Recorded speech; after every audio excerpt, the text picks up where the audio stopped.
Hi, everyone. Welcome to the July 2024 market update for New York City real estate market. It feels finally dawn is coming. Our market has been in a tough spot since June 2022 when rates first started to rise. Transaction volumes dropped quickly in the second half of 22 and remained muted throughout 2023. And then in this January, some talks about a possible rate cut started to go around. And as a result, our market staged a minor comeback. But then that comeback also lost steam in March and April when such hope of a rate cut dimmed.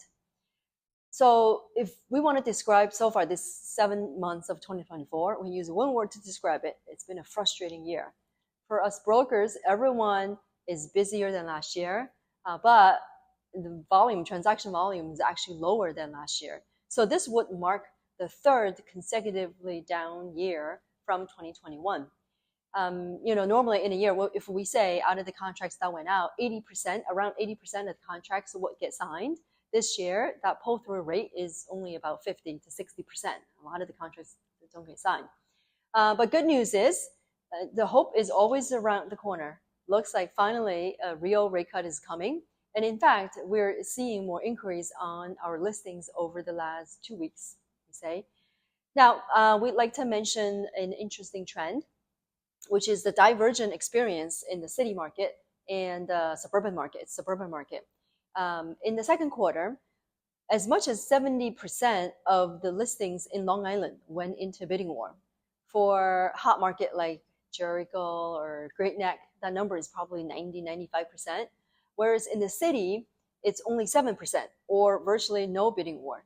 So we're looking at a tremendous seller's market in the suburbs, Jersey also, but very much still a buyer's market in the city. And we have to remember in 2019, right before the pandemic, the price differential between New York City and the suburbs was at its historical high. And then that gap has been narrowing since the pandemic. Now, why is that?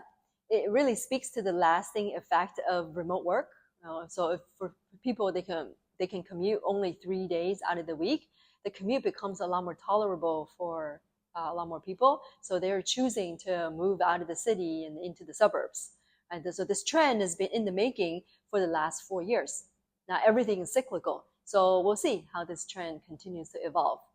Now lastly, I'd like to bring your attention to a new construction project called the Hendricks House. It is in the Murray Hill neighborhood of Manhattan. Murray Hill is getting a lot of attention from young buyers because the value proposition, it's cheaper and it's up and coming, a lot of things to do. And Hendricks House versus some of the other new construction buildings has been selling really well. Since it came on the market in May, a lot of the inventory has been spoken for. So if you want to talk about Murray Hill or the project, reach out to us. See you next time.